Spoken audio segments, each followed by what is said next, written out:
my lane fast, call it high speed. I've been working hard, yeah, I've been working nightly. If you think you'll win, nah, likely. I be taking shots, yeah, cold-blooded, icy. Watching numbers grow is what I call sightseeing. In the front row, run it up when they hype me. The following grows, they know how to ignite me. Call me CEO, I've been running right, see.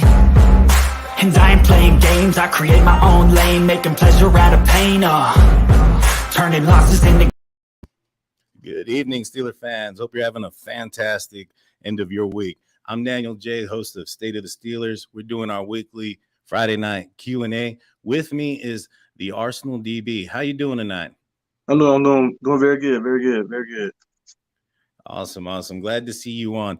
I came across Arsenal's page a couple weeks back, saw some content that he was putting out there about the Pittsburgh Steelers, and I thought it'd be a good idea to bring him on and maybe have a little bit of a football conversation. So I know you're from Texas just like me.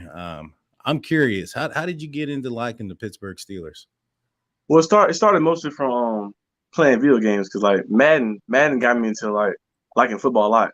When I started playing, I believe it was Madden, either Madden 07 or Madden 8. I think one of them had Vince Young on the cover. I got into that one. I just started playing like a lot of Madden, and then eventually I came across the Steelers. And Troy Polamalu is a magnificent player. And when you watch a guy like that, you just get hooked on, and then you're a Steelers fan from there. Oh yeah, Troy Polamalu is one of my favorite players. In fact, the first time I got to go see the Pittsburgh Steelers play live was back in 2005.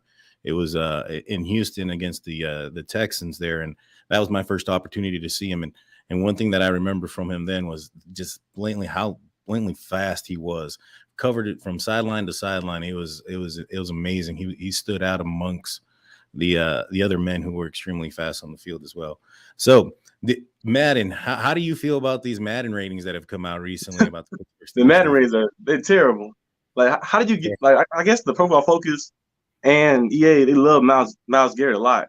They gave Myles Garrett a 99. They don't give TJ Watt a 95 or 96. Even though he won the Defensive Player of the Year, that was just terrible. Right there, that was bad. Oh yeah, I agree. I mean, even worse, I think they gave Minka Fitzpatrick in the 80s.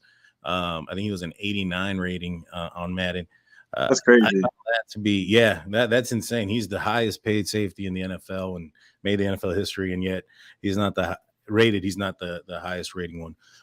Outside of the hatred, do you think that maybe I know that Minka Fitzpatrick's interceptions were down this year, but do you think that he took a step back this past year? No, actually this year I like the way he played because he showed more like grit and toughness. He was getting downhill, making plays in the run game, and he was just doing a lot of different stuff. He might have the same amount of splash plays he usually have, but he was making a lot of plays, like gritty plays that like you'll love to see in the film room. Right. Yeah, I really like his aggressiveness and the ability to tackle. That was a part of his game that he didn't show the year before or in years prior, and this year it was needed because if it weren't for it, the Steelers probably would have lost many more games. There was a lot of times where he was making the tackle. He shouldn't be making the tackle at that position. Do you feel that the defense is going to be better than they were last year? What do you think took the toll into the defense that made the defense or made Minka Fitzpatrick be that type of safety? I think it was because last year we didn't have too much depth at a lot of positions. And the defense had a lot of injuries last year, but I think this year they drafted some good players. And they added a lot of depth in free agency. So this year they should have like a variety of different players they can go to, and especially at the safety position. We signed KZ. Thought that was a great signing, and Miles Jack was a very good signing because Devin Bush hadn't been playing up to standard like he usually played.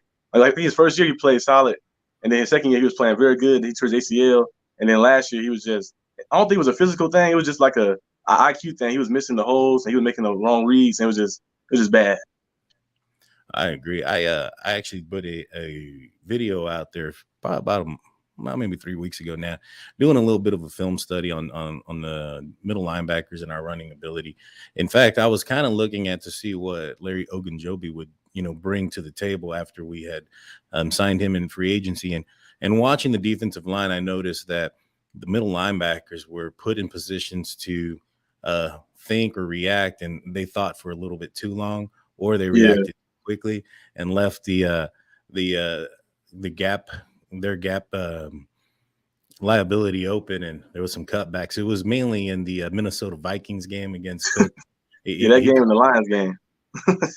Oh yeah, yeah. I've always been. I think that the Achilles heel of the Pittsburgh Steelers has always been the shiftier running back. You can go back as far as Fred Taylor, that type of running back that's been able to move and shift around. That was quick. Has always been one that's made a lot of yards for the Pittsburgh Steelers. When you look at running backs that have been, the bruiser or the methodical type, like LaDainian Tomlinson, like even like well, maybe not last year, but the years before with Nick Chubb, the Pittsburgh Steelers have been able to contain those bruiser type. I think that with the acquisition of Miles Jack, that's going to really help us in that running game. But even more importantly, I think the acquisition of Coach Flores is going to be great. What were your thoughts on the Steelers picking up Coach Flores?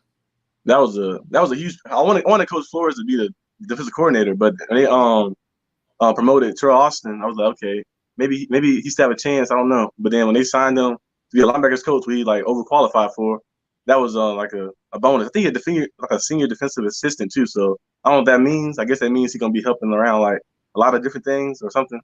I don't know exactly what that means. What about the situation with Minka? Minka came from the Miami Dolphins, where he felt he was playing in a couple of positions that were out of his position. Brian Flores was the head coach there at the time. You don't think that? You think they've gotten over that? You think they can? Yeah, it's probably water under the bridge. They probably got over it. I think he had Minka playing like cornerback sometimes and playing like strong safety, and Minka didn't want to play that. He had like his mom telling him that he wanted to play like free safety, and a lot of stuff is happening. But I think now, since he's been going for like 2 or 3 years, probably water under the bridge. Yeah, I agree. So, I mean, if Larry Ogunjobi and Mason Rudolph can make up, I think that Minka and Flores can too. So, yeah, it's gonna be interesting. But going into Week 1 against the Cincinnati Bengals, who do you think is lining up behind Mason Cole at that quarterback position? Do you feel that's Mitch Trubisky, Kenny Pickett, or do you think Mason's going to be the underdog number one QB? I definitely don't want Mason, but I think it'll be Trubisky most likely. That'd be like the smarter approach, the safer approach.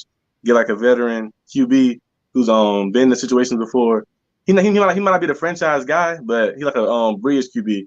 You bring him in, he might make some plays here and there. He probably get us to. I think he probably do well. Like next year, he probably give us like maybe 10 wins, 11 wins around that. We just play like through the run game, and the defense played well too. He'd be pretty good. I agree. I think that if Mitch Trubisky ends up whoever ends up starting, being the starter Week 1 is going to have a great opportunity to do very well. The players that they've put around the quarterback position this past season is in my opinion, is good. I mean, you've had before coming in is Deontay Johnson and Pat Freiermuth, who I think are going to have big years this year. But the acquisition of George Pickens in the draft, I think, is huge. Yeah. Who was your favorite draft pick this past draft? Probably George Pickens because his physicality. Because most of our receivers don't really play physical. They like to. I think Deontay Johnson, he's more of a finesse type of guy, and Claypool, he has the physical intangibles to play like that. But I don't know. They always throw like jump balls to him. He always fall down when he's trying to catch a deep ball. But George Pickens, I seen like some of his like tape in college at Georgia, and he was just like playing physical, going at the cornerbacks and the run game. He was actually blocking and helping out. So he was just playing nonstop. Oh, I agree. I was super excited about George. I often say that if George Pickens would have gotten the number he had in Georgia, which was the number 1, I'd already have a George Pickens jersey. How do you feel about him wearing number 14? Number 14 I think Ray McCloud had number 14 last year, but hopefully he can bring some greatness to number 14. Hopefully. Oh, I agree. I mean, I did a vid here recently on George Pickens being number 14, and like I said, I mentioned if he was number 1, I would have already had the jersey. But in that vid, I didn't even think about Ray McCloud. I didn't think about anybody but Lima Swede and Neil O'Donnell were the first 2 that came to mind, and then it was Sammy Coates, and then Ray McCloud. Oh, I forgot about Sammy Coates too. Yeah. Yeah, I'm hoping that George Pickens can turn the number around. I'm super excited about him. I think he's going to be that deep threat that the Pittsburgh Steelers have been looking for and been wanting to get, ever since they lost Martavius Bryant, to be honest with you. So we have a couple questions. We have Steelers fan asking, how long have you been a Steelers fan? Let's see. It happened at the it was Madden '08. So see, 8, 9, 10, 11, think about 13 years. 'Cause I was probably I think I was probably like 8 or 9 when it happened. Nice. About Now, 13 years. have you been Yeah. to any games? Have you seen the I Steelers play haven't been, live? I haven't been to any games yet. Nah. I need to go to one. You need to, man. It's a lot of fun. Get with me after the show. We'll discuss. I have some season tickets. Maybe I can help you out. But I've been to several games with the Pittsburgh Steelers here in Texas when they've played against the Texans and Cowboys and in Pittsburgh. And I'll tell you, going to Pittsburgh and being in that atmosphere, it's amazing. You'll love it. We have another question coming in from George. How you doing, George? He asked, do you think they are setting Bush up for failure as a buck linebacker? Mm, I don't think so because most of the time when the Steelers do something, they always like pit their players in the best position to succeed. So if Mike Tomlin sees that he'd be better at that spot, it's probably for the better good. Right. No, I agree. I think Devin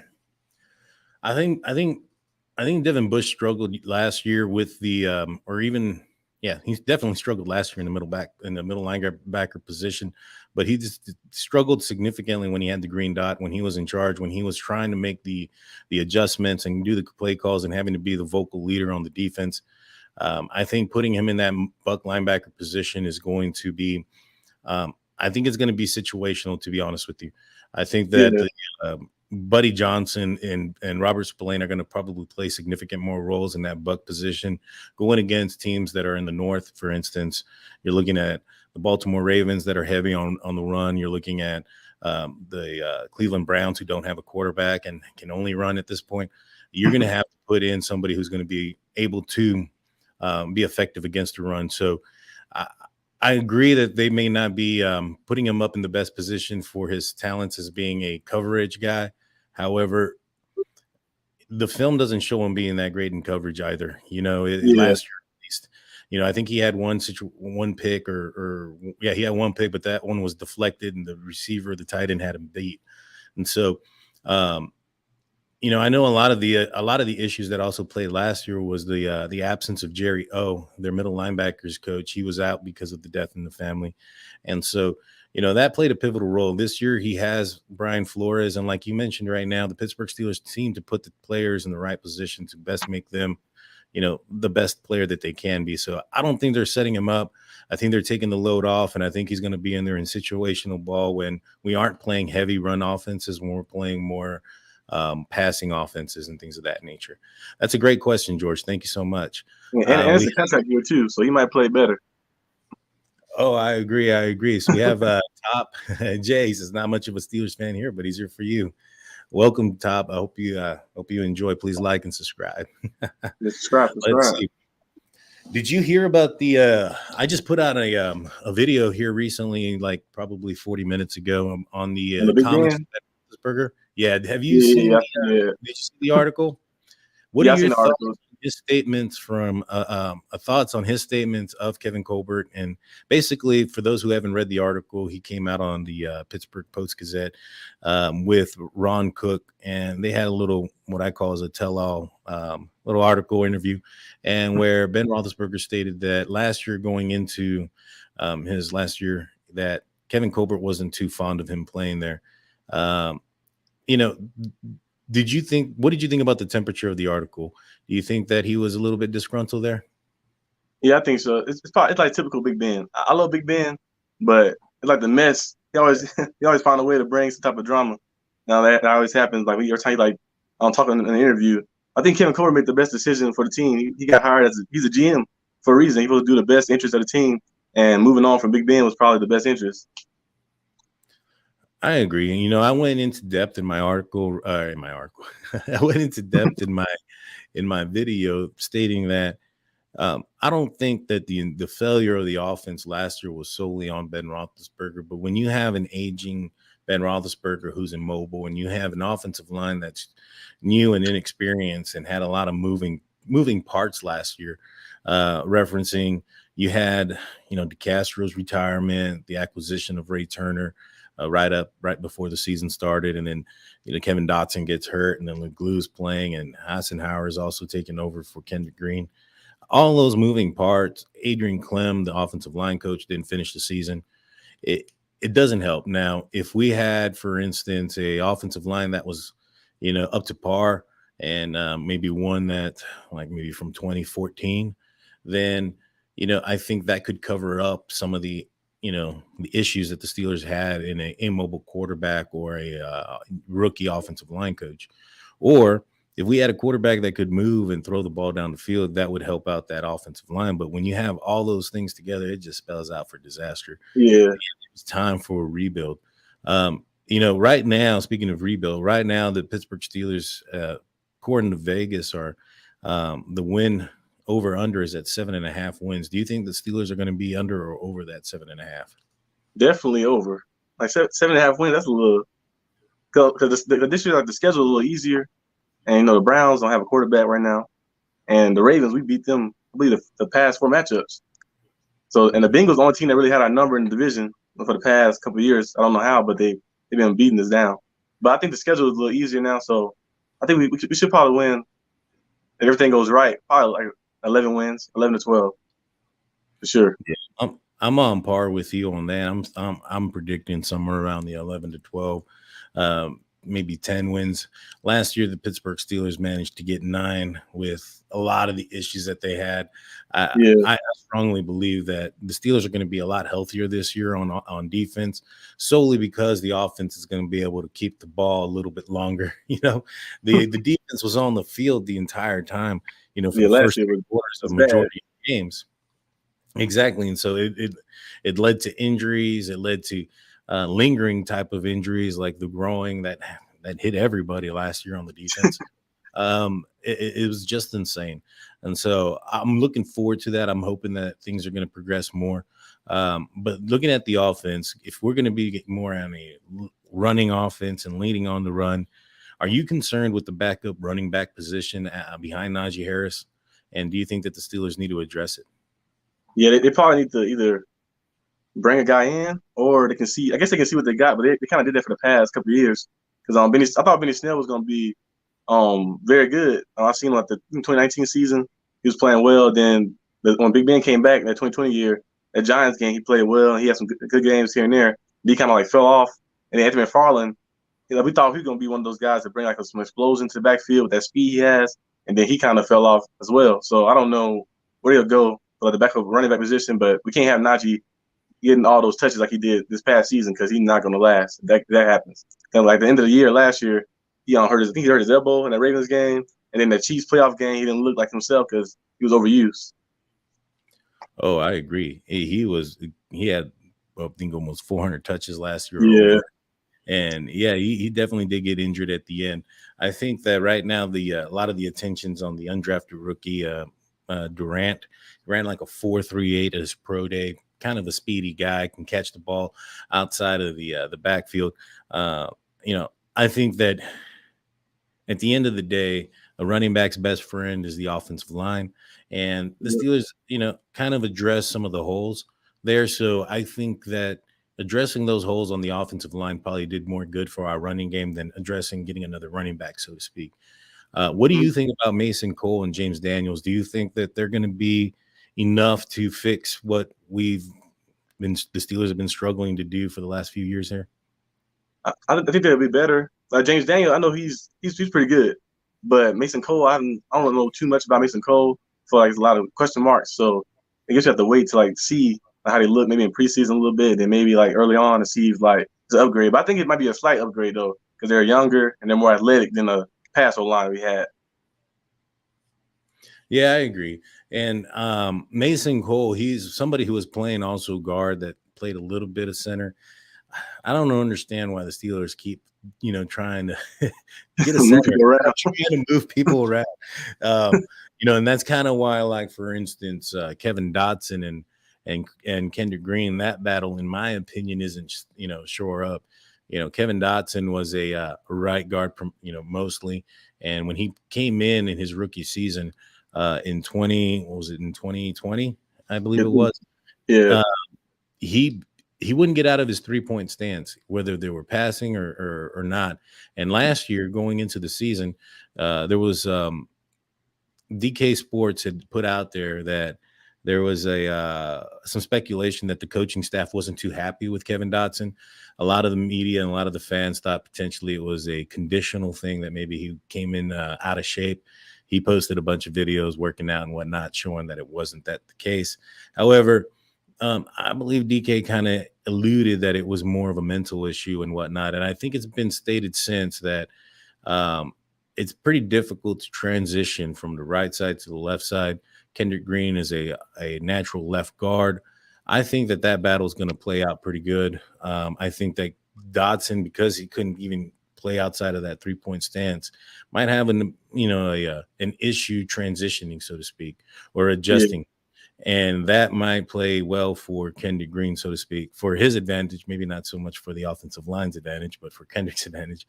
Who do you think is going to win that position battle? Do you think that it's Kevin Dotson, or do you think it's not sewed up yet, or do you hope it's Kevin Dotson? What do you think about that position battle? I think Kevin Dotson will probably win a position battle. But Kendrick Green might have a chance to maybe might still find a way to utilize him. As long as he's not at center, I'm cool with it. Right. Yeah, he played pretty rough last year as a center.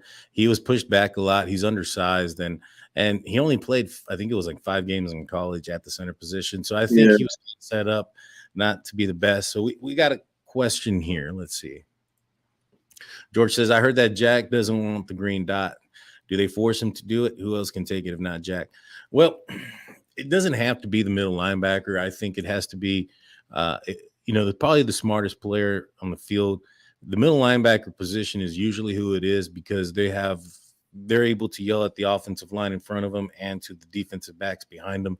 If you have a defensive back running plays or trying to make adjustments from way back there, the defensive line may not hear it, things of that nature. It was stated that in Jacksonville that Miles Jack struggled having the green dot. It'd be interesting to see who else they would put there. Maybe perhaps I think it would have to be then Devin Bush, but I don't think that necessarily means that Devin Bush would be the MAC. I think he can be the green dot in the buck position. And so I also heard that Robert Spillane is very cerebral as a linebacker, and he could probably play that position as the green dot very well. What do you think? If it's not Miles Jack, who gets that green dot? It's like Spillane's is a good player. He plays the role perfectly. He might not be the most talented or the most athletic, but he goes out there and plays his heart out every time. So, and he made some right reads, but they just he couldn't make the play physically in certain situations. But I think if it's not Miles Jack, they probably can roll with Robert Spillane. I agree. Robert Spillane, for instance, last year there was a lot of criticism towards his play in the preseason, and what I think the fan base doesn't understand is in the preseason, the defense isn't trying to show their hand, so to speak, give out all their secrets. So they're going to play vanilla and play a defense that's going to be more based on their athleticism and their talent as an individual player, so to speak, not so much on studying film, studying your opponent and who you're going to be going up against. And so I think that's why there's such a dramatic difference in his play when it comes to the preseason versus in the regular season. Because in the regular season, the guy had a pick 6 against Lamar Jackson. He had a stop against Derrick Henry. That was, that should have, he wasn't out of the next play. He probably makes a play. Take his shoulder out. Yeah. I mean, I don't blame him. I don't know how many people could have gone against Derrick Henry like that in that fashion and not get knocked out. But, I digress. And so I just think that Robert Spillane is very underlooked and overlooked. I'm sorry. I think he's got a good chance at it. Who do you think do you think that Larry Ogunjobi is going to be in the starting lineup on the defensive line, or he's going to be a rotational piece? And what do you think about the guy from Texas, the Marvin Leal, the 3rd round pick? And how do you feel about him? Okay. I think Larry would definitely be a starter. I think Ballman probably replace Stephen Tuitt, and so he probably a starter. And he been playing. He played well He's been jumping around from a lot of different teams in the AFC North. I think he had like 7 sacks last year. If I'm not mistaken, like 7.5 around that. And so I think he'll be the starter and pair him up with Cam Hayward and T.J. Watt on the outside and Highsmith on the outside. Going to be a very good front seven of the D line. And then what was the second question? Marvin Leo, right? You think about the Marvin Leal, the 3rd-round pick? You think he's going to play this year, or is he going to be somebody that's probably going to be rotational until next year? I think he'd be rotational. They probably ease him into it like that because I think he's a little on the smaller side too. So they might use him in different spots and like see how it works out. I think he'd probably be rotational for sure though. Yeah, I agree. What do you think about you said that Larry Ogunjobi is going to be replacing Stephon Tuitt. Did you know that they gave him 91? They have him his number too? Yeah. They gave him his number but also. Now he is a replacement. Yeah, exactly. I heard that. I think it was early this morning or yesterday that they gave him number 91, that he's going to be playing 91. I was like, man, they gave him his position and his number. That's insane. I mean, at least wait till next year or something. Right. Well, I mean, the same thing happened with Juju Smith-Schuster. They gave his number to Calvin Austin, who's the 4th-round. Oh yeah, Calvin Austin guy. Yeah. Do you think he's going to get on the field, Calvin Austin, and where do you see him lining up? I don't foresee him being an X or a Z receiver. I think he's if anything, he's a slot guy. What do you think? Where do you think they see him? You see him lining up? They probably utilize him more in the slot, but I think they'll probably still put him outside because he did show he can beat man-to-man coverage in college. So they probably have him on the outside, like certain like deep shot plays. I think like a 4.3? I think 4.3 or 4.29, something like that. He have a crazy 40. So they probably use him on the outside, like take the top off the defense a little bit. Yeah, I can see them doing that. I know a lot of folks have said that they've comped him to Tyreek Hill because of his height and speed. So if he's on the outside, who are you taking off the field? Are you taking off Deontay Johnson? Are you taking off Chase Claypool? And if you take off Chase Claypool, I would prefer to put in, George Pickens versus, Calvin Austin. Who do you take off the field to put him in? I'll probably say probably Chase because like Chase, I seen him trying to catch deep balls. And, like I don't know if it was like because the quarterback that was throwing it to him, like the ball was like always 50-50. It was never like he had like a good ball thrown his way, but he was really successful in like all the deep yardage situations. So I throw Calvin Austin out there here and there to like see what he can do in that type of situation. Right. Now, I actually just recently came out on Behind the Steel Curtains current call with Jeffrey Benedict and Shannon White. And after the show, me and the guys started talking, and I joke because I think the after show conversation probably should have been on the show, but they look at tape and whatnot, and what they noticed and what they mentioned to me is that when Ben was throwing the ball down the field on those 50-50 balls, he would throw it on the outside over the shoulders, and instead of Claypool, reaching out this way to catch the ball that's coming this direction, he would turn around and jump backwards and completely lose his balance and fall on the ground. And I thought that, he's definitely going to need some help there. Maybe some, I know that they let go of the wide receivers coach and we have a new one now.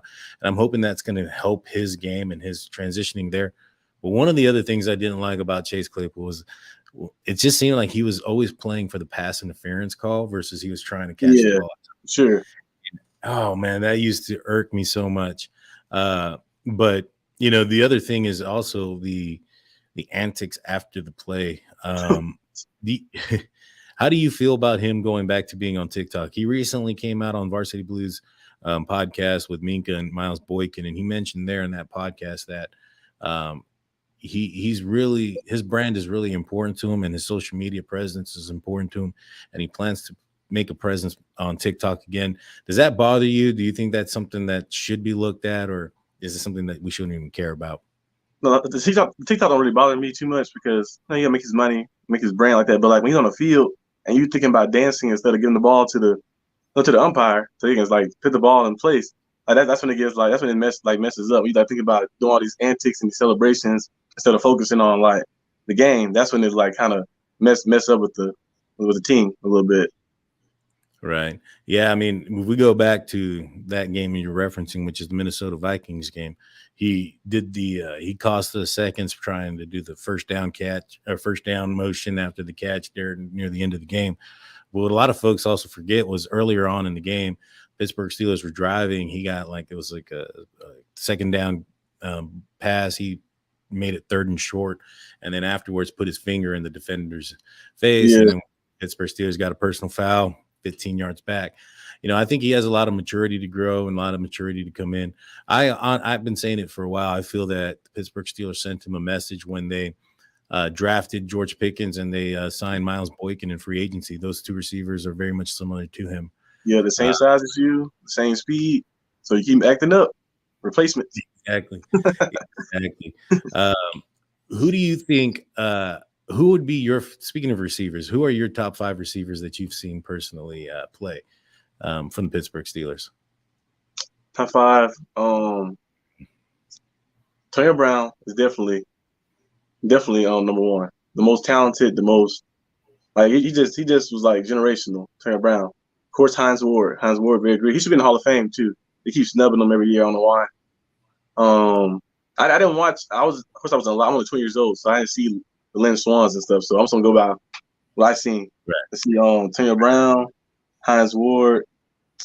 Mike Wallace was very talented as well. Who else do you have on there? Santonio Holmes. He was cool. And certain majority of the time, but he wasn't he may have had the numbers, the big numbers, but that Super Bowl drive was just crazy. He literally caught every ball. That was crazy. Yeah. Who'll be 5? Let's see. I feel like I'm missing somebody. All right. Let's see. Who'll be 5? Recently, if you think about here recently, you have Juju, you have Chase Claypool, you have Deontay Johnson, there's Martavius Bryant. I guess I'll give it to Juju, the 5th spot. The ones I've seen, from my perspective, but Antonio Brown definitely on the top of that list. He during his era, it was just he was unstoppable, unguardable, and those games and those catches he made was just crazy. Oh, I agree. For me, my number 5 would be Martavius Bryant. I thought that young man had the most talent and most potential. He had a lot of potential. Anybody could get. He could have been, something very special for the Pittsburgh Steelers. And when you have Antonio Brown opposite of you, it's only going to lead to more opportunities that he should have, excelled in. And so it's unfortunate the way his career ended up going down. But I'd have him at number 5 in the last. If I'm going from 20, let's put it from in Ben Roethlisberger's era, I'd probably go with Martavius Bryant. Then I'd go with Mike Wallace, number 4. He was a guy that could take the top off, and Ben Roethlisberger's ability to throw the ball down the field and deep and place the ball in a position for him to catch the ball. Because he had probably some of the worst hands you can think of. And if it wasn't for the fact that Ben Roethlisberger was placing that ball in the location that he was, he probably doesn't get that bag in Miami, so to speak. However, he did great. He did great for our running game because it forced defense to play him further back. And our running game, Willie Parker and they all and Menninghall, all of them, they all benefited from Mike Wallace. Number 3 for me would be Santonio Holmes. Watching him back in that Super Bowl, like I said, I think Ben got snubbed in that Super Bowl as the MVP. However, you can't take away what Santonio Holmes did on that drive in that game. He was a beast, and not even in that game, but earlier on in the season, what he did in the against the Chargers in the playoffs, and he had that run back. It was amazing. He had a great career. It's just like I said, he ended up getting traded for a 6th-round pick to the Jets. Number 2 for me would be Antonio Brown. Despite how he left the Pittsburgh Steelers, I just feel that you can't take away what he was able to do on the field. For basically majority of his career, he was the number 1 receiver in the league. And so, the way he was able to catch the ball and maintain his feet in bounds, it was just amazing. And number 1, I put Tony Totat. Yeah. Number 1, I put Hines Ward. He changed the game. There was rules put in place because of him. The crackback rule going back because he broke the jaw of the Cincinnati Bengals linebacker. Yeah. He was a tough guy. People, you had to look out for him. He was like a defensive player playing offense, and he should be in the Hall of Fame. In fact, if the Pittsburgh Steelers win against Green Bay in Dallas in that Super Bowl, what was it Super Bowl 48, 45? 45, 45, yeah. Yeah. In Super Bowl 45, I think he has a gold jacket now because he's a Super Bowl MVP, 3-time Super Bowl champion. You can't take it away from him there. Yeah. I digress in that situation. But to me, Hines Ward, he was a part of the he was a Super Bowl MVP in 05. He was a part of the season that became in 08, and he was injured in the he had like a hamstring injury going into that Super Bowl against the Cardinals. So he was more of a what do you call it? A distraction, so to speak. But he still played a pivotal role. I enjoyed it. Did you what game do you find to be your most memorable game that you've seen? Which one do you? A lot of folks look at the Patriots game not too long ago. Well, the Jesse James catch one. No, the one where Joe Hayden intercepted Tom Brady. And that one. That one was good too. Yeah, that was great. But I think the game that was my favorite.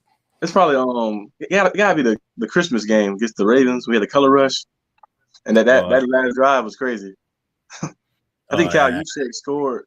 He scored with the drive before for the Ravens, put him up, and then Big Ben going out there that last drive, and then Taylor Brown catching it while his face mask getting pulled by Iguodala and is reaching over the goal line on Christmas. That was amazing right there.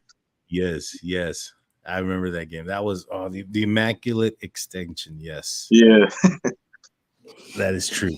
Speaking of the Immaculate Extension and reception, this year the Pittsburgh Steelers play the Las Vegas Raiders the day after the 50th anniversary of the Immaculate Reception. How do you think the Steelers are going to do in that game? That's the NFC West. The NFC West is a team or a division that has been hyped up here recently with the acquisition of Russell Wilson to the Denver Broncos and the Green Bay Packers wide receiver going over to the Raiders. Do you think that the Steelers got the easier team in that division? How do you feel about them? I think we probably will look good at the beginning. We might lose that one because for some reason we can't beat the Raiders. Like for the past, I think my Tomlin era, we can never beat the Raiders really. I think we beat them one time when Taylor Brown had that big game, like he had 280 yards, and I think that's the game Big Ben got hurt and Leonard Jones came in. But we can never beat the Raiders at all. I think last year we lost to them. We lost to them that one year where Boswell slipped on the grass or something happened. But like for the past couple of years, we haven't been able to beat the Raiders at all. I don't know why. Well, we sure do struggle whether it's in. Well, I'm not sure. I don't think the Steelers have played in Vegas yet, but whether it's been in Oakland or in LA when the Raiders the baseball field, the Steelers have struggled there. It's been a Achilles heel, mostly for Ben Roethlisberger. If you think about it, it's always been Ben who's had a struggle on the West Coast. When you look at Duck, he played. I mean, it's the Arizona Cardinals, but even Duck played on the West Coast. He won in Arizona, and he won against the San Diego Chargers or the Los Angeles Chargers. I'm sorry. It was crazy. It was crazy. And so, yes, the Raiders. I think that game's going to be tough as well. I think that they've always played us. The Pittsburgh Steelers are very tough. I just think that the nostalgia, the history that's going on with that game, I think the atmosphere is going to be huge. I think Steelers Nation is going to represent. Crowd's going to be in effect. It's going to be a great atmosphere. And I think the Steelers pull the upset in that one. I think the Steelers having a only 7.5 game, over under, I think they're going to be the underdogs for majority of the season.